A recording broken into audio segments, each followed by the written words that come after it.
Well, welcome everyone. I'm pleased to have the opportunity to share with you this evening the latest insights on the Earth's exposure to the hazard of extraterrestrial impacts.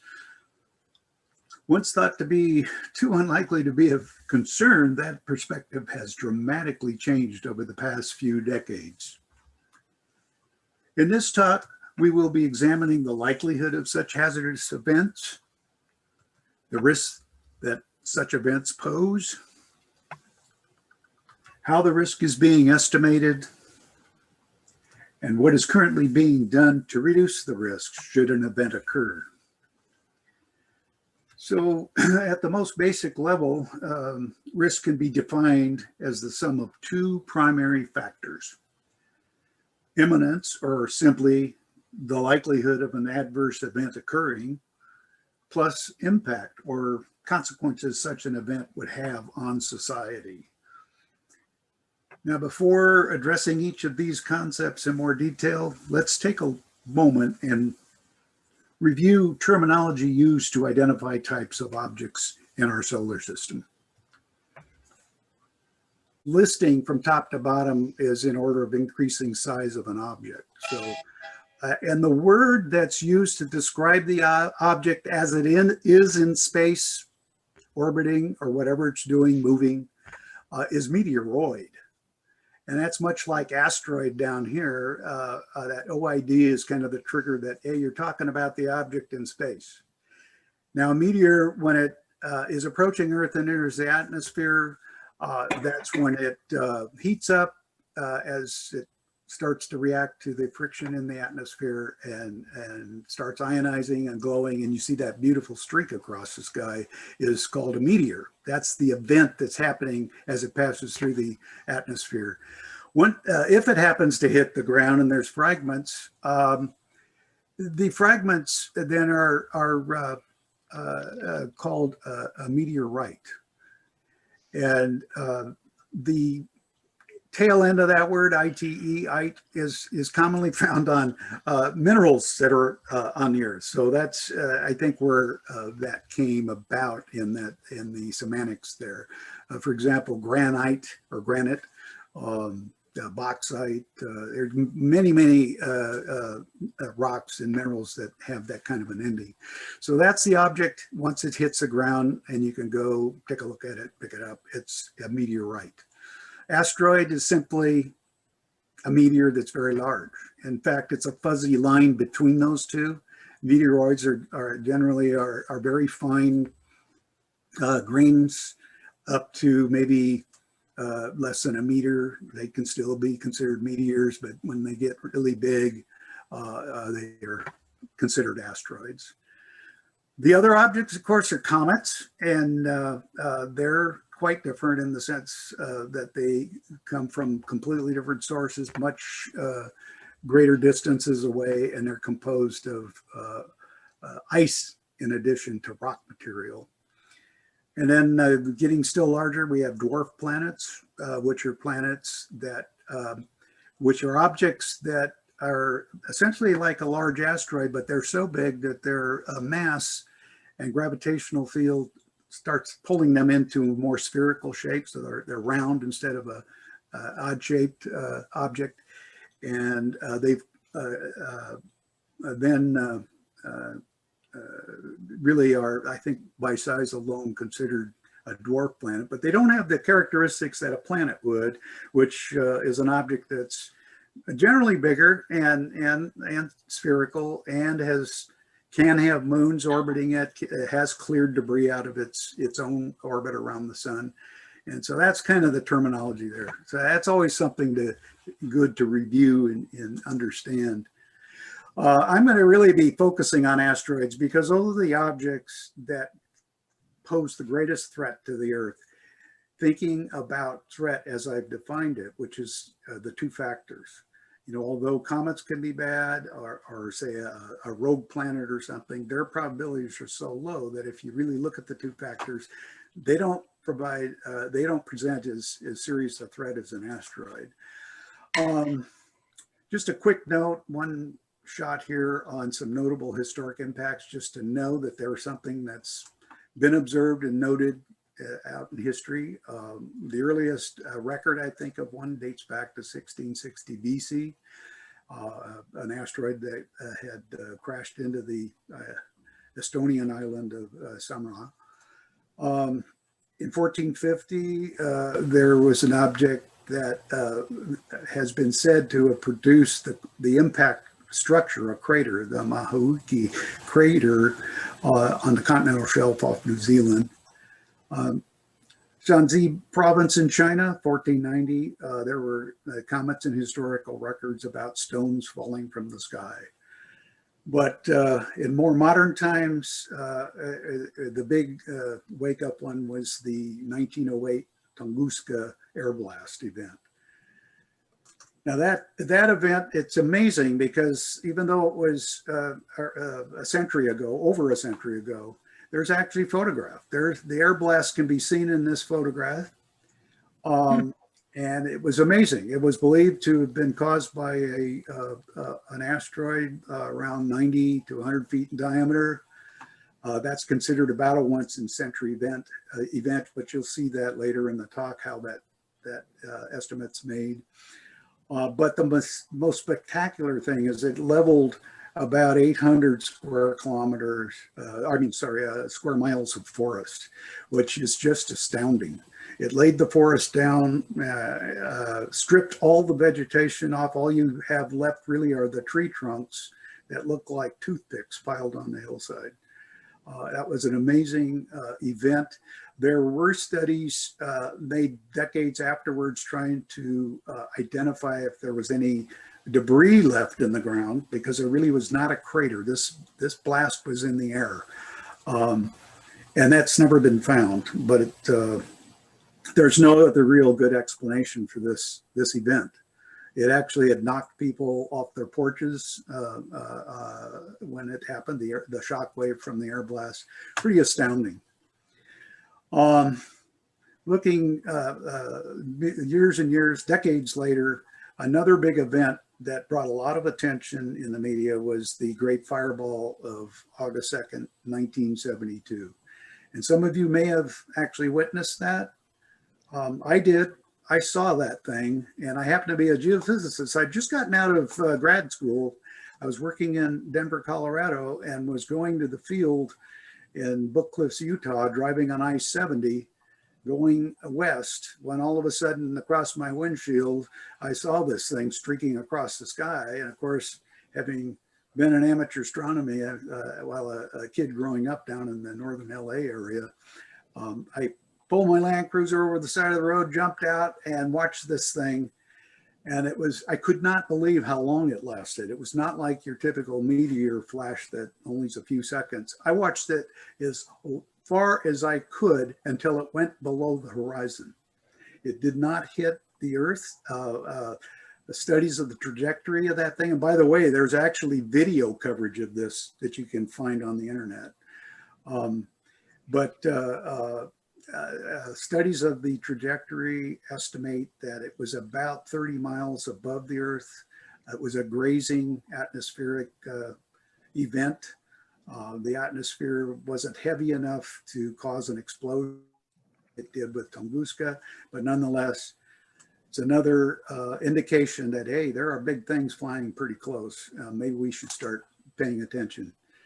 But the real wake-up call came in 1994, or actually 1990. Yeah, it was 1994 when the comet that had been traveling in our solar system got too close to Jupiter. Tidal forces started pulling it in towards the planet. It actually started orbiting the planet and was ripped apart by the strong tides, gravitational tides. And it was watched and noted, and a prediction was made when it would hit Jupiter. So this was well known and predicted and happened. And when it did, I was fortunate here in the Sacramento area to pull out my old 4¼ Edmund Scientific Telescope and look at Jupiter, and I saw the penetration holes in Jupiter. It was pretty exciting. I was showing my daughters and sons that because they'd heard about it on the news, but they were pretty spectacular. What a lot of people don't know is that 15 years later, Jupiter was hit by another impact that left a hole the size of the Pacific Ocean in it. So really the message here is, yeah, large planetary impacts aren't a thing of the past. They can still happen. So with that, we had another couple decades go by. Hello? And boom, Yes. we have almost a repeat of Tunguska. This event was another air blast event. And if you haven't played the YouTube video, and there's a lot of them out there of this, you should. And I give a link at the end of the talk. And remind me if that slide doesn't come up. But it's something to listen to because it has the sound and everything. This was a spectacular event. And it was smaller than Tunguska. And a fragment was recovered from this thing. This was believed to be a piece of a fairly large asteroid, a 62-mile asteroid. It's been identified by spectral analysis and rock characteristics, sort of like a fingerprint of the rock, and also back calculating the trajectory and so forth. It was, altitude was 9 miles as it approached and exploded, and it was coming in at about 12 miles per second, which is pretty typical for asteroid belt objects, main asteroid belt objects lying between Mars and Jupiter. It had a low angle trajectory, which was a good thing because had it been more vertical, it may have crashed into the ground. But nonetheless, even at that, it was fairly explosive, equivalent to about 30 atomic bombs. And it damaged over 7,000 buildings, caused over 1,000 injuries. And again, lots of these videos are out there on YouTube, and they're videos not only of the object in the sky, but what was going on inside buildings when that blast hit. The fragment was recovered. You saw that hole in the ice that was covering Lake Chelyabinsk. It was found, they recovered that fragment, about a half a ton, a little more, ordinary LL chondrite. And what that means that it was composed mainly of silicates and oxides, more commonly referred to as stony meteorites. So just a quick look at the first level classification of meteorites. You have what are called H chondrites, which are the ones that are mostly metals, heavy, lots of iron. So they're much heavier, more masses. Rating down to the double L chondrites, which are low iron and the lightest, made almost entirely of silicates, which was the type that Chelyabinsk is. And then in between is sort of a middle of the level iron content and iron oxide and silicates. Silicates, by the way, are those compounds that are silicon and oxygen, silicon dioxide. Most common minerals in the Earth's crust are silicates. Quartz is a good example. Another thing that not everyone knew about, that only 16 hours after Chelyabinsk event, there was a much larger asteroid that came within 17,000 miles of the Earth's surface. It may seem like a lot, but it's way, way big time within what NASA is considering potentially hazardous events. And this nice, by this image, this was this illustration, very nice, was in Astronomy magazine in the November of 2016, showing the relative size between the Chelyabinsk object and the Duende object, placed over a football field. So you can see they're fairly large objects. Good thing that didn't hit. So what we want to look at is how likely is it to have large events? Well, there's been programs going on now for the last few decades inventorying occurrences with all sky cameras and satellite cameras of events entering the Earth's atmosphere.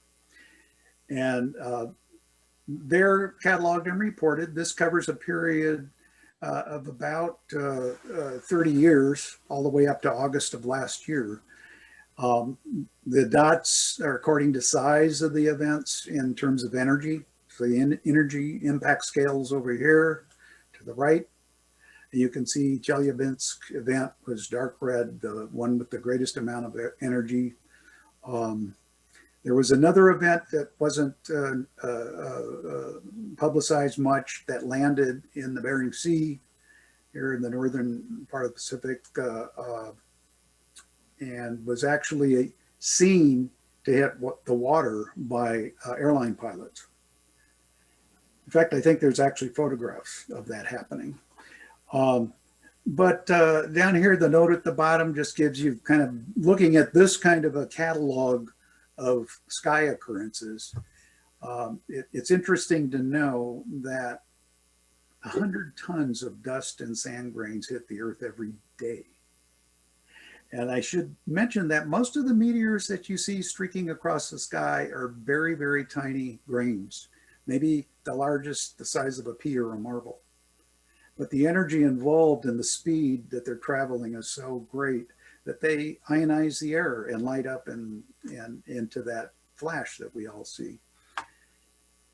On the other hand, an automobile-size object might enter the Earth's atmosphere once a year, football size every 2,000 years. So we're starting to begin to see how some of this can be estimated, and we'll see more as we go along.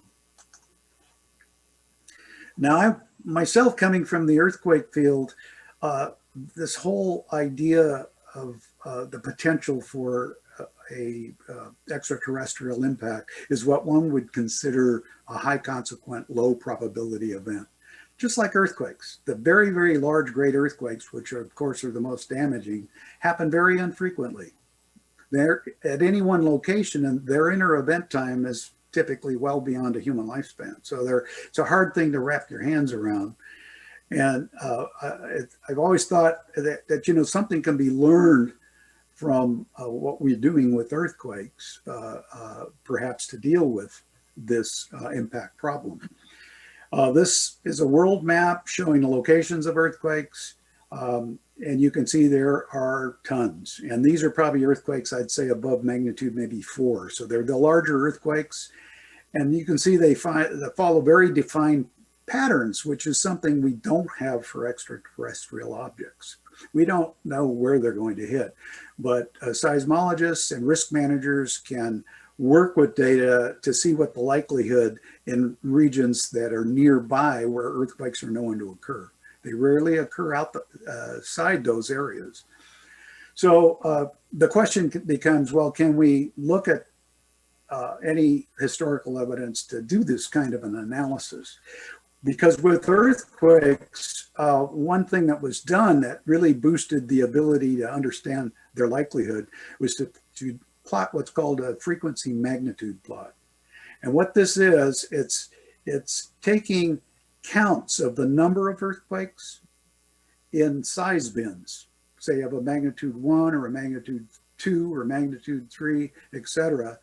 Count those and plot those on a graph, the number as a function of their size. And that's what's shown here. And because there's such a broad spectrum in that data, it's plotted on a log-log scale. Now, this doesn't look like a log scale, but this is Richter magnitude, which is logarithmic. It's a log of ground shaking amplitude.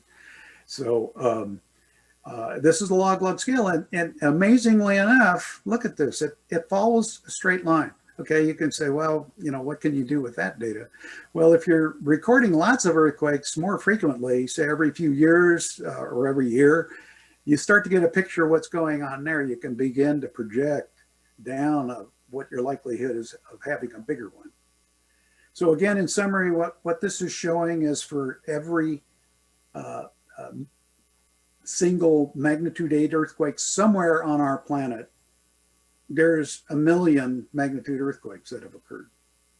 That's kind of way to look at this kind of graph. So you can start to ask yourself, well, is this something that we can do with Earth impacts? Unfortunately, that's not the case, and it's partly because our inventory is very limited by the fact that the Earth's surface is 2/3 covered by ocean. So we can't find craters, at least it's difficult to locate them at the ocean bottom. We have a thick atmosphere, which again prevents most space debris from reaching the Earth, which means the smaller events that help you project where the larger or when the larger ones might occur can't even be compiled. And the other thing is there's a high rate of atmospheric weathering. So the large events that have produced a feature on the Earth's surface over hundreds of thousands of years or millions of years get eroded away and changed, so you lose the evidence.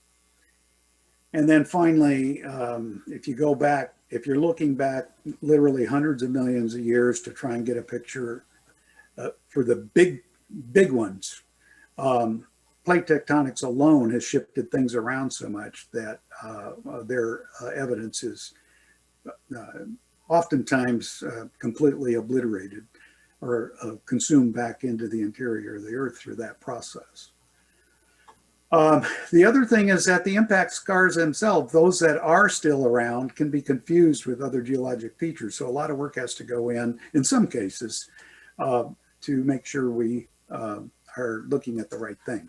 So I'm going to take a minute here and pause and let each of you think about these 4 pictures. They all have a feature characteristic of a crater, an impact crater. And I want you to pick out the ones, you can do this quietly by yourself, but the ones that you think could be an impact feature. So I'm going to just wait a minute or two here while I'm talking, and then I'm going to identify what those are. I'm sure most of you will get at least one, right? Okay, let's go ahead and start. I'll start in the upper left here. This feature, although it's circular and it's fairly large, it can be seen in satellite imagery and airborne imagery. It's actually what's called a structural dome. It's a feature that's caused in a layered type of environment, a geological environment, where there's been an injection of molten magma below that's pushing upward, and it bulges the surface into a dome, sort of like a pimple, you might say. And these are targets for oil exploration. They're, because of what they do, they form traps for hydrocarbons and whatnot. So there's imagery available on these kinds of features, but it's not an impact feature. The next one that really looks like one, you can see a raised rim, very circular, is not as well. It's actually Mount Mazama and the Crater Lake, Oregon. It's a volcanic feature. It's a caldera that's formed by a massive volcanic explosion that blows debris out. Same thing that happens when you have an impact, debris gets forced out. But also because you're draining the magma chamber below, the overburden will collapse and sink, so you get a depression formed typically. So it has characteristics that look like a impact feature, but it's not. The one over here, some of you may know what that is offhand. It's called the Great Blue Hole. It's probably the largest sinkhole in the world off the coast of Belize. And it's produced in karst terrain or carbonate deposits where you have limestones. It's a solution cavity that just happens to be very, very large, but those typically are circular. You'll see those flying into Orlando. On small scales. The lakes are circular. You ever wonder why? Because they're solution cavities in limestone, which makes up most of Florida. The last one, you should have all got that one, is meteor crater. That's a bona fide impact event. And considered one of the youngest known of this size, certainly. It's about a mile across, believed to be about 50,000 years old.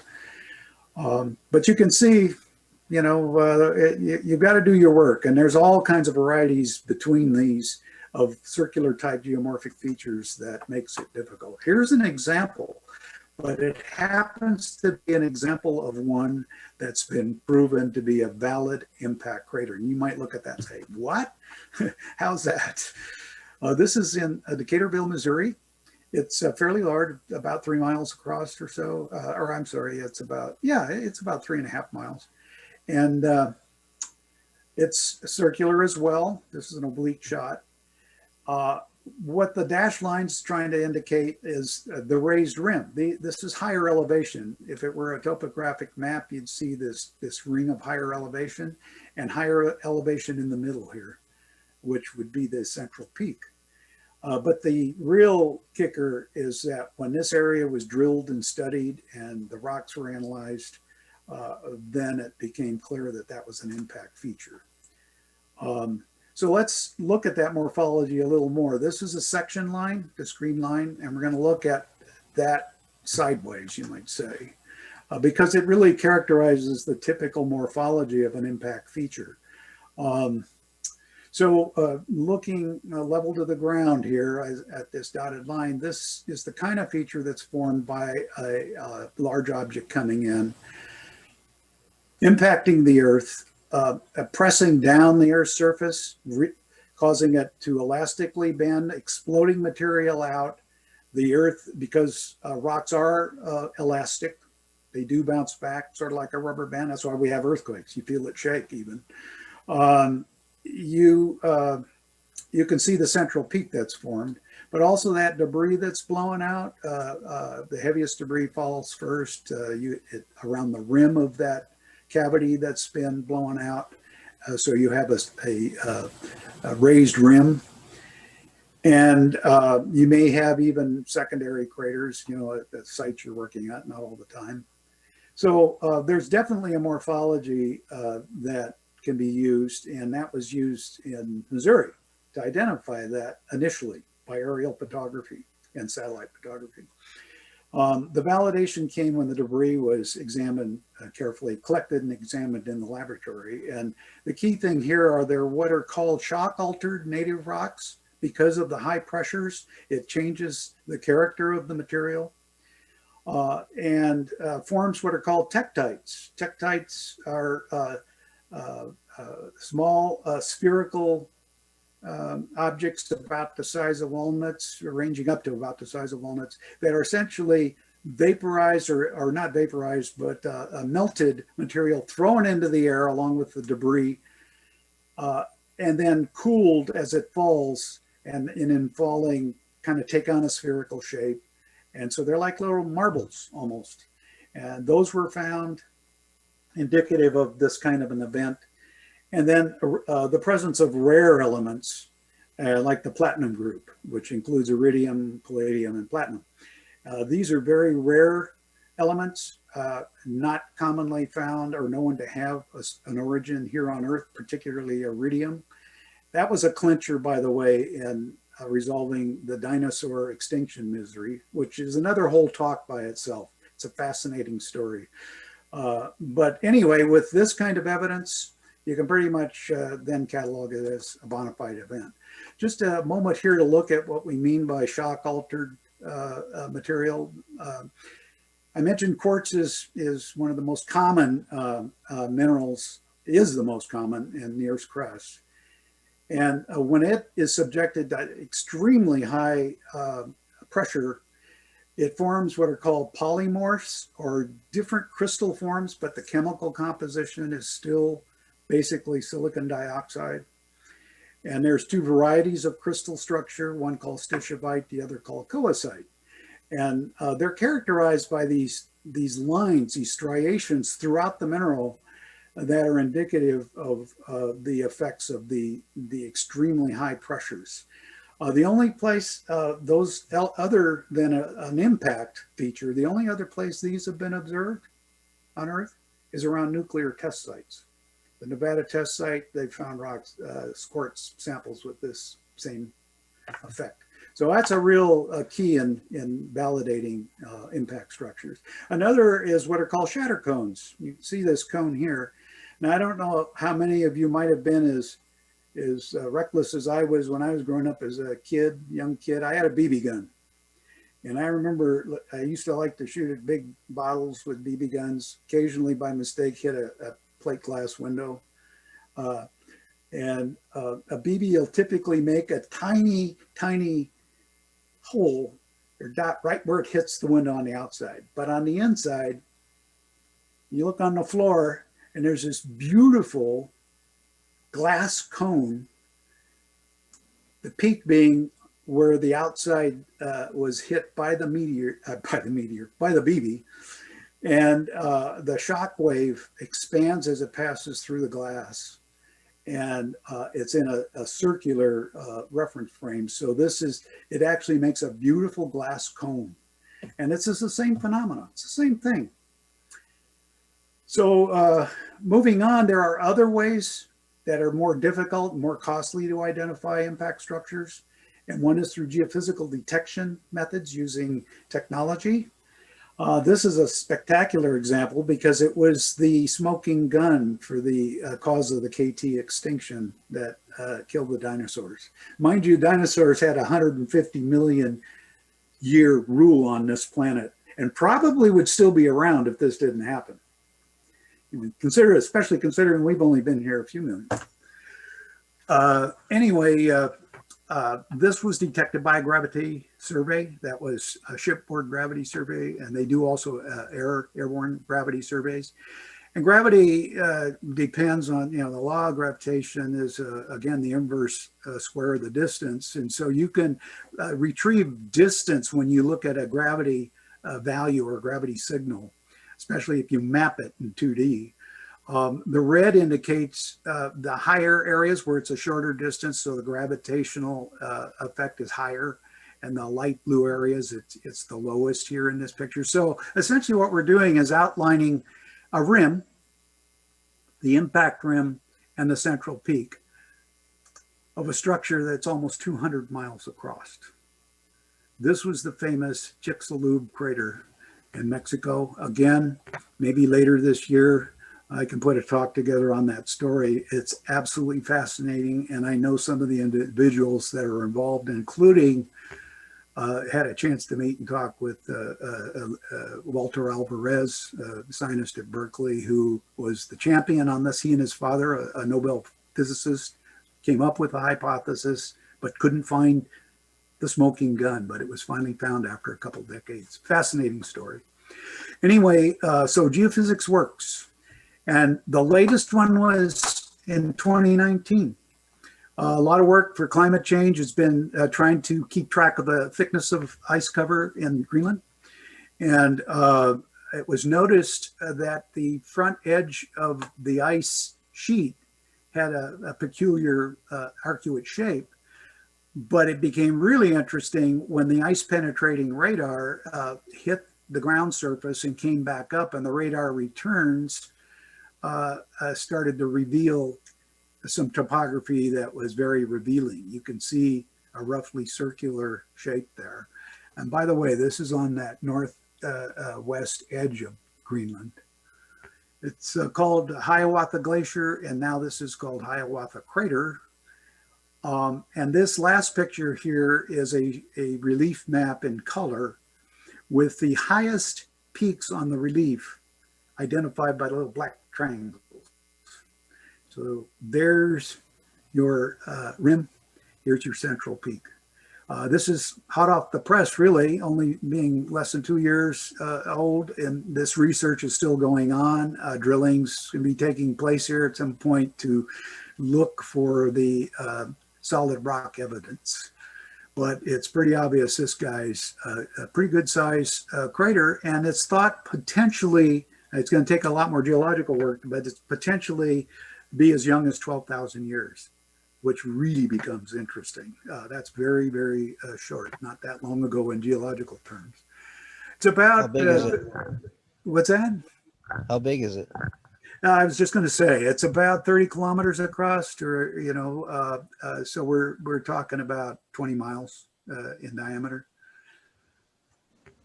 It's a big one, considering a meteor crater is only about a mile. So Other candidates that are being looked at is the enormous Shiva structure offshore India. It's on the India platform, continental platform. This one's enormous. It's like 300 kilometers across. It's nearly twice the size of Chicxulub. The interesting thing is rocks date back to around the KT boundary. That's the Cretaceous Tertiary boundary, 66 million years ago. But its analysis of all the rocks all over this area, because this is a huge structure, is volcanic. And India underwent a huge episode of volcanism that produced the Deccan Traps in India, which are volcanic. And so this one still needs to be validated. They still need to identify lots of iridium. We know that iridium's all over the world now at that KT boundary because of the work that was done on that extinction. So that evidence is strong if they can find enough iridium present around this, but not as convincing as if iridium wasn't even known about in the area. But the other features can be looked for. And closer to home, you might all find this to be interesting right in our backyard, Victoria Island structures in Stockton, California. And it, again, is a feature that you don't see on the ground at all because it's covered by thousands of feet of sediment. And by the way, I didn't mention that Chicxulub is as well. It's not only partially underwater, but it's covered by a few thousand feet of sediment. So you don't even see the thing on the surface of the earth. And that's why you need these remote sensing techniques like gravity to be able to bring that feature out. And that's exactly what was done here with this structure near Stockton out in the valley. Similar kind of map that we saw with Chicxulub. You can see the arcuate shape, circular shape. These are the higher elevations. If you look at the elevation bar, actually this is I believe this is yeah, that's essentially an elevation bar. So yellows would be the highest, orange next, going on down. So there's a bona fide circular feature there. When you turn it into more of a relief map using GIS technology, you can see what it looks like. It's pretty astounding feature. I don't know if any more work will be done on this. This was discovered by an oil company years and years ago, a few decades ago. The interest hasn't been high enough to spend money to go drill the thing. So, and so anyway, wrapping all this up about the history of impacts and whether or not we were able to make estimates of occurrences, future occurrences, there are something like 190 confirmed impact structures. And these have been put into an Earth impact database. You can go out and see this database. I'll have that at the end of the references at the end of my talk. It's a pretty fascinating database. It's all over the world, the events, and they've been validated. So you may want to take a look at that. This is what their locations look like from that database. Man, they're pretty well scattered, but honestly, that's a very, very tiny number of events to start working with statistics on. You really can't develop this frequency magnitude kind of a graph with this sparsity of data here. And so the question becomes, because by example, you're talking about 190 events compared to thousands of events in the case of earthquakes, tens of thousands. So the question becomes, well, what can we do? Is there anything then? And there is really, and it was pretty clever that scientists, we can use moon as a proxy, and it becomes obvious when you see this picture. The moon and the earth have a very, very closely related history. We were all part of the planetary nebula that surrounded the sun and went through the same gravitational consolidation in history. Passed through that period of heavy bombardment of smaller objects called the late heavy bombardment, which ranged from about 3.5 to 4 billion years ago.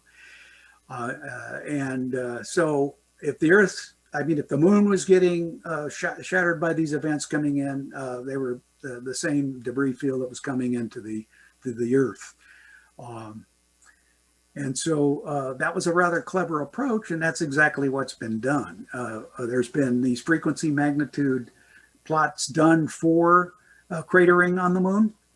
The different colors here represent different ages, and they were able to estimate ages of craters. That's kind of interesting in itself, not because we have very few actual rock samples that could be age dated radiometrically, but there are other approaches like counting of craters inside craters and things. And this has been very systematically and carefully done.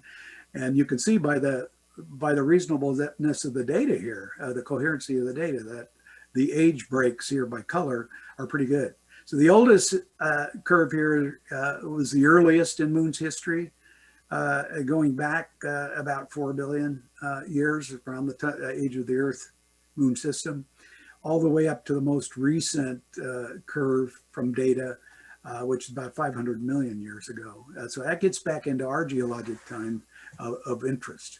So that work's been going on and is still going on. So to sum that up, we can say that the production rate of impactors can be roughly estimated, at least for large events, in the last, prior to about 500 million years. And for these reasons, it's fair to use some of that data.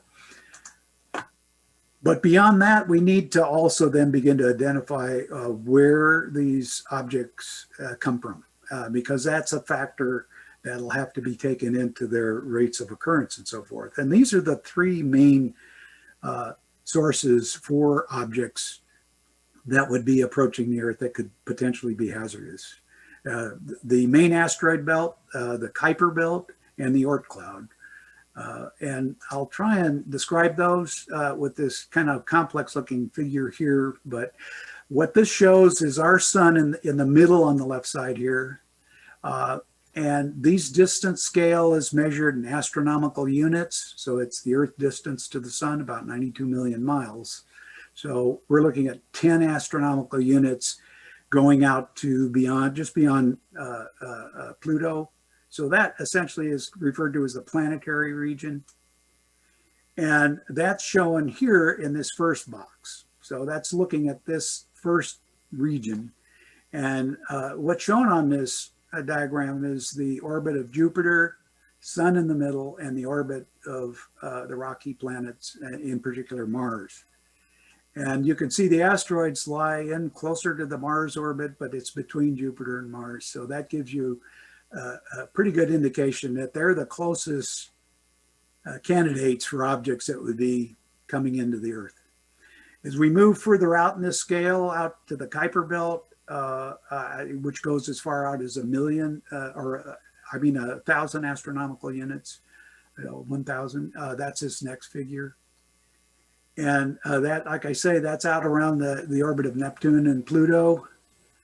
And just beyond that is the so-called Kuiper belt. And that is believed to be the source of potentially of asteroids, but of comets as well. It's a lot further away from the sun, doesn't get the solar radiation. You start to have ice in the consolidation phase and starts to change the character of the object entirely. This little dot's a minor planet, Sedna. And it's here just for reference because you have to go out really far to catch out 100,000 astronomical units to begin to see what's called the Oort cloud. And so keep in mind that this is just here for scale. And if we drop down to this figure, because of its distance and its pattern of orbit around the sun is extremely elongated elliptical. And so here's the trace of its orbit. There's our solar system in here in this little bullseye.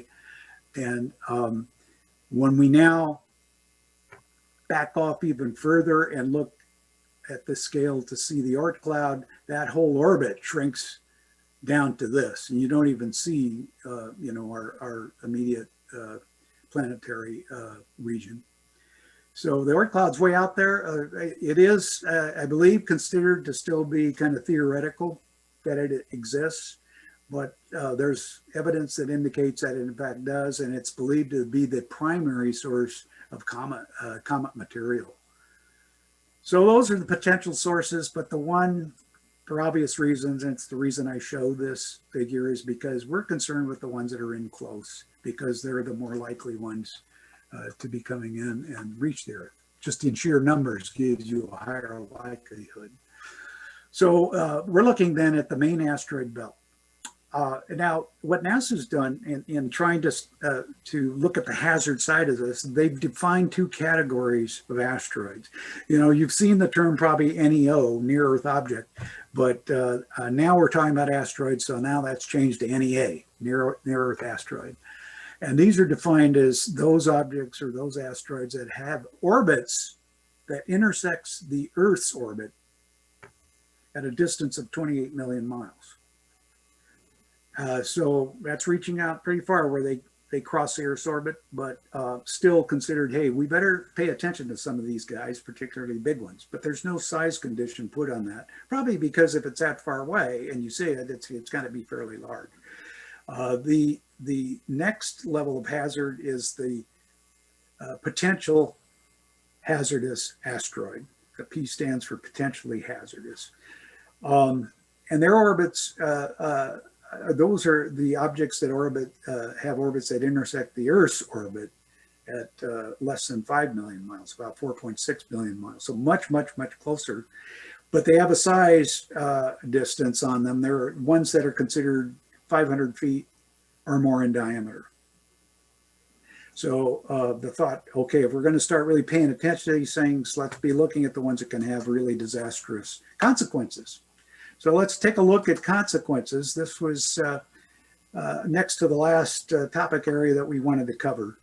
And I wanted to show the simple thought behind coming up with estimates of impact. We all know from our high school physics, kinetic energy is half the mass times the square of the velocity. And that's what holds for these incoming objects. So the size of the object and its density really are what are needed to know the mass.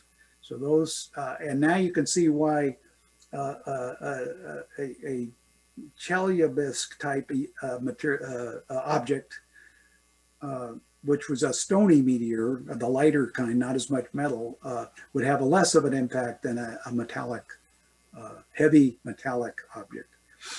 So that's a factor. Speed of the object is a real killer because that's a factor that's squared.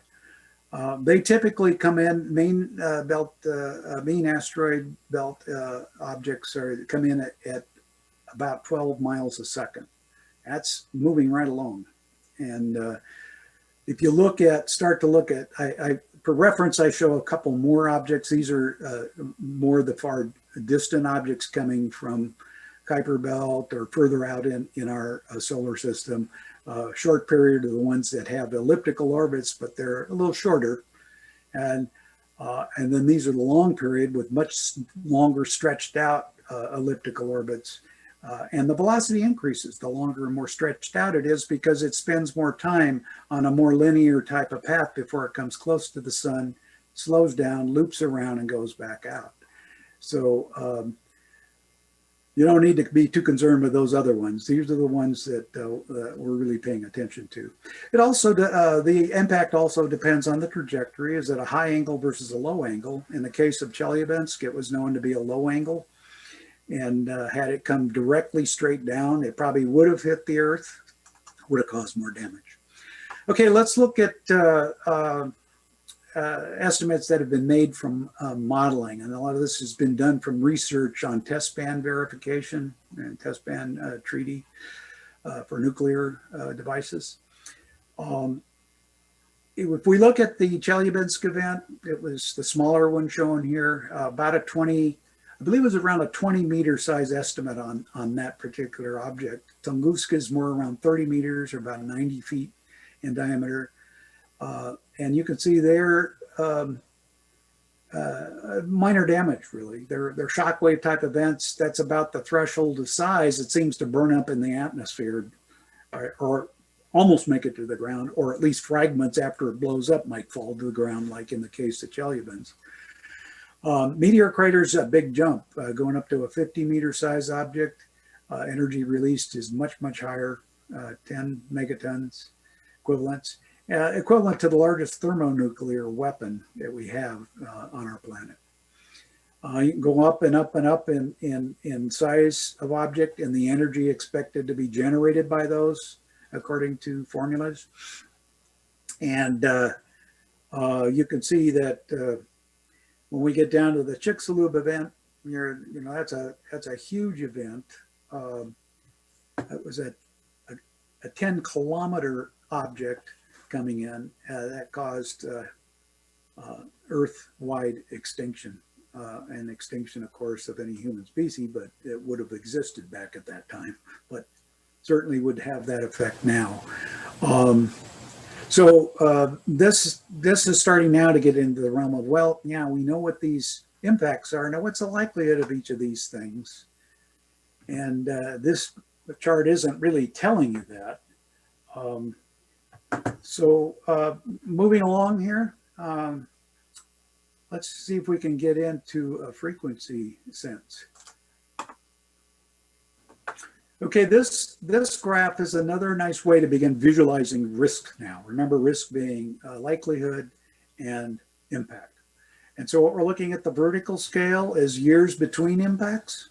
And on the horizontal scale, it's the impactor size. So it ranges from very small Chelyabinsk, Tunguska type events with pretty minor damage up to Chicxulub at the high end 10-kilometer event, causing mass extinction, total extinction on Earth of all living creatures.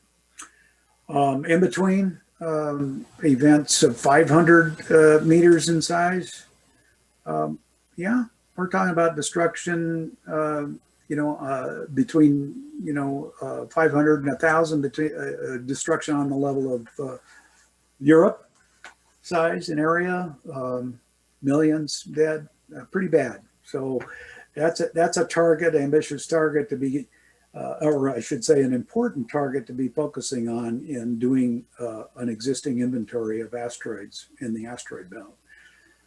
But even an event smaller, like a 500, which is about the size of the criteria for the potentially hazardous asteroid, the PHA category, would be have a potentially national scale impact. So we're beginning to get a little bit better understanding now of those. And the years between those kinds of events, over approaching 1 million years, maybe 500,000 years for those, which, is getting much smaller when you get to smaller events. Now, the next figure I'm showing is a way to take this kind of data and look at it. And it's a graph we call a frequency or an FN diagram, or a frequency number, in this case numbers being fatalities. So you've got the impactor hazard, very, very high, well-defined term down here along the horizontal axis, and the frequency of the event here. And by the way, frequency, if you can mentally do this, I should have done this when I made this graph, take the inversion of that and it would be the annual year, not the end, but the year between events. What's done typically is to set levels of what are called acceptable risk and tolerable risk, and unacceptable areas. And it's done by defining two levels. One, the high tolerance, which means you're willing to take objects that fall in this category, one that could kill, say, 100 people, but it only happens once every 1 million years.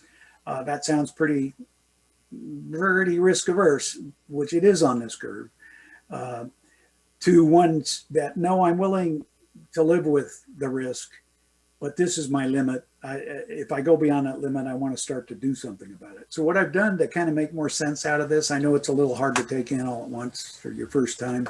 I've plotted on here earthquakes and hurricanes, and I got this data from the Nuclear Regulatory Commission, who does this kind of work all the time, the risk analysis for their work and oversee and guidance on nuclear plant siting and so forth.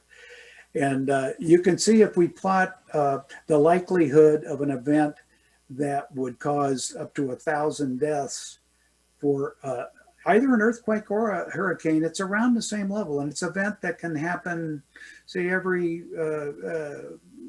decade or a couple decades, you know. So that's important. It's way up here. It's something that's likely and considered not acceptable. And that's why we have earthquake programs and the same for hurricane to warn and try and reduce that risk. We look over here at the example for 100, they start to separate a little bit, but nonetheless, they're at still a level that might not be acceptable, and you want to be able to deal with that problem. You don't want to be exposed to this kind of hazard. The triangles are what can be estimated from the previous data I've shown for extraterrestrial impacts. So they definitely are far more rare. I mean, you're comparing earthquakes and hurricanes up here every 100 years to, you know, every 10,000 years for these kinds of events for 1,000 casualties.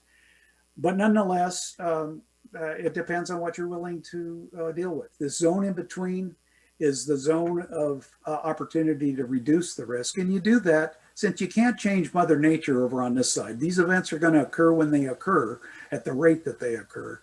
You can do something about lowering this side, and you do that by engineering. And that's, of course, done in the fields of earthquake and hurricane. We have earthquake-resistant codes, hurricane-resistant building codes. And what that tends to do is shove these points over to the left. And so it puts them in safer ground.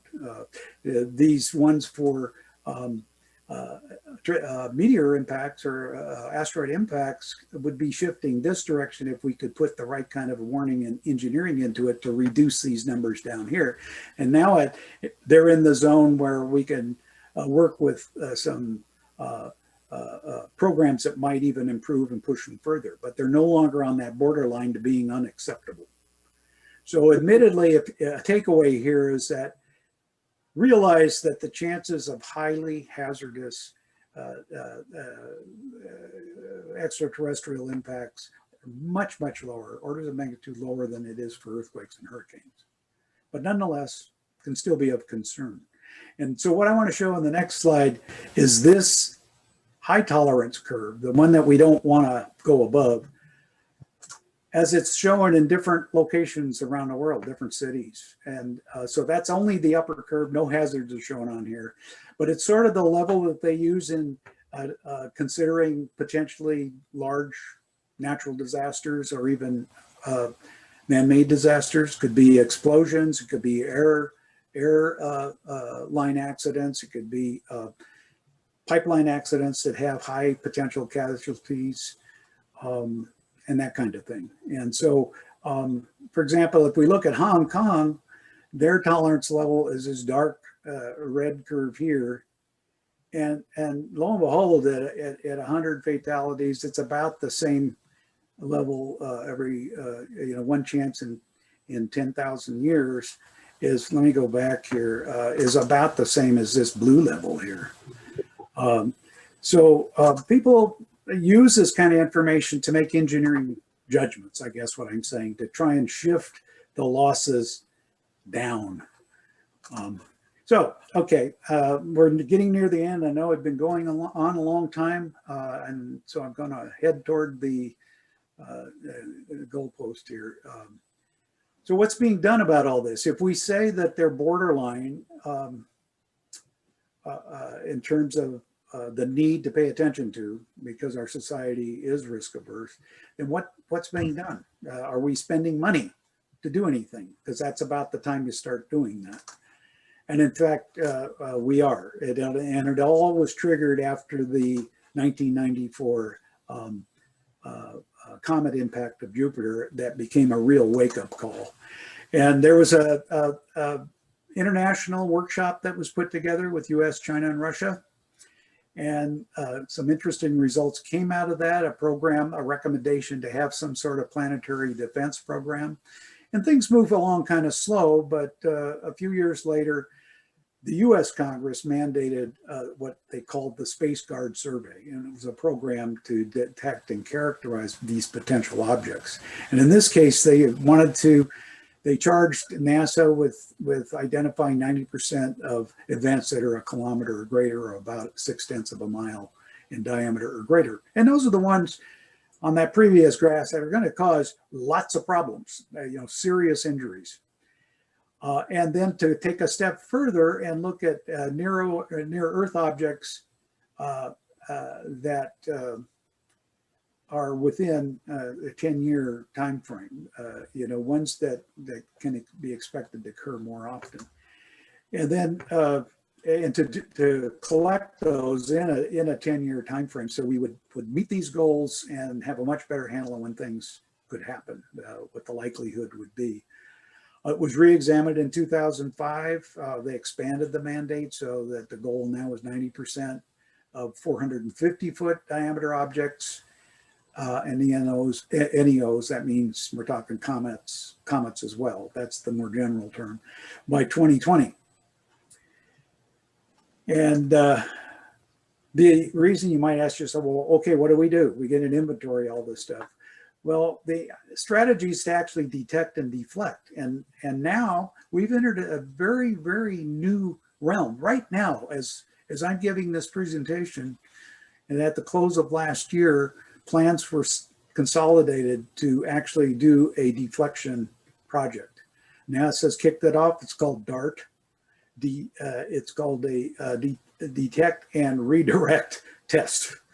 And that mission is going to be launched this year, I think in the fall. And the actual deflection and impact with an asteroid is to take place about a year later, so around September of 2022. The asteroid is Didymos. It's a binary system. It has a small orbiting partner. And there's a lot of information. You can go out and just do a search on DART and you'll get more information than you want to know about the project. But it's exciting to know that it's gotten to the stage of doing something about it. Once we have proven that we can actually deflect one without making any disastrous mistakes, and that means maybe not changing the main body orbit, certainly in this test, the main asteroid, because it is aimed at the smaller one that's orbiting the big asteroid. It'll be a tool. It'll be something we can do. Okay, so where are we now in cataloging? This has been brought up to date since the talk I gave a few years ago. The darker bluish green color here showed what they thought the inventory of different size objects were back then, over 10 years ago. And now with all the new programs going up, like the Catalina survey, the Pan-STARRS survey, NEOWISE, etc., they have a much better handle of what's out there, and the inventory, the total expected inventory has been shrinking. So particularly for the smaller events, going from this level all the way down perhaps to almost half as many as we thought. And that's really just showing what's known as the solid filled tan features. So you can see we're doing real good on the real big objects, the kilometer objects, 1 kilometer or larger objects. We're way up here toward the end of actually thinking we've got them all, to not doing so good on the 100 to 300 meter objects, which are still damaging. And so, and even worse on the very small ones. So the object isn't on schedule. It's a challenge to do this work. The programs, these graphs show the programs over here colored. These are the names of the various programs that have observatories specifically aimed at doing asteroid inventory. They're in various places around the world. I happened to see one from a distance up at Haleakala in Maui. One of the big observatories there is operating in this mode to help collect, among others, to do an asteroid inventory. And this is bringing us up to about mid-2012. You can see that the small events, the near-Earth asteroids that are fairly small, boy, the inventory is just skyrocketing. It looks like COVID infection. It's quite a steep curve, exponential curve. However, we've done really well, and on the large asteroids that's leveling off, we're thinking we're reaching a steady state on the number of events that have been found reaching the goal. So that's kind of a summary. Here's another way to look at that. It's the same period, actually that last one was 2012 up to 2020. So these are very recent. I'm sorry, I didn't say that right for the last figure, but anyway, it's right up to last year. Total 23,531 asteroids identified, cataloged, with some knowing their shapes and peculiar characteristics. This is in size bins. And so you can see the number here of the very, very large ones is low, but the inventory, total inventory thought to exist is very low. So we're doing really well there.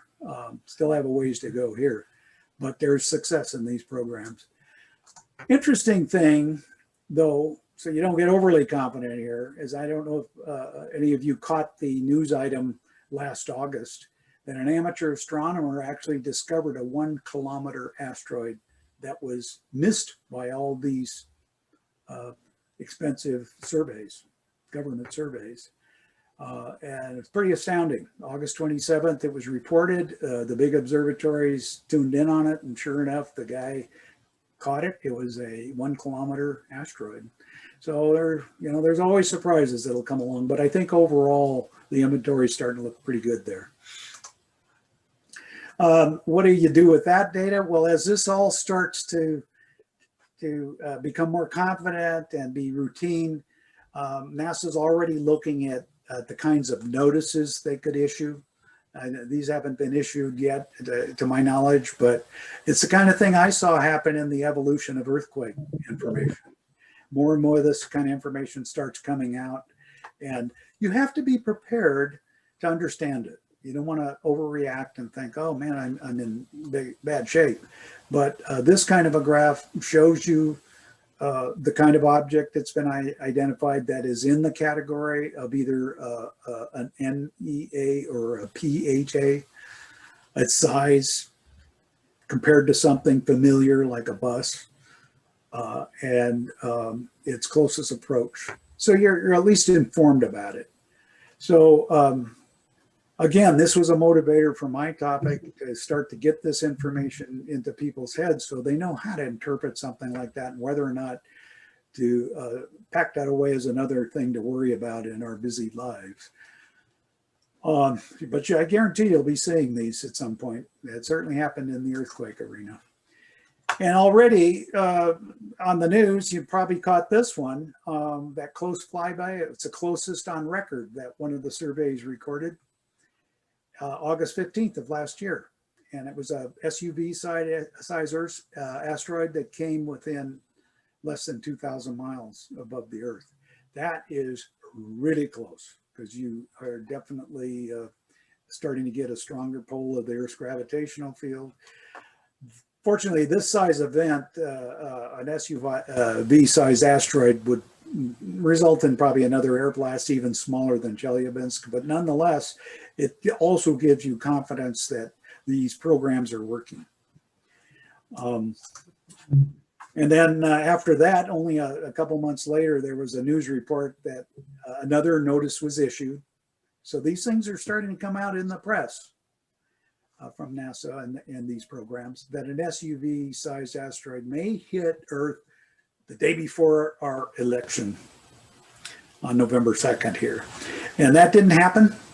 It came close, but it was a flyby. So this is just proof that you're going to be seeing more and more of this kind of stuff. So finally, I'll wrap it up here so we have some time for questions. What can we do as amateur astronomers if you're so interested? One of the best things we could do, it takes some effort, is to participate in an asteroid occultation survey. And this provides really, really valuable information to the scientists that are doing this serious kind of work, and they wholly welcome it.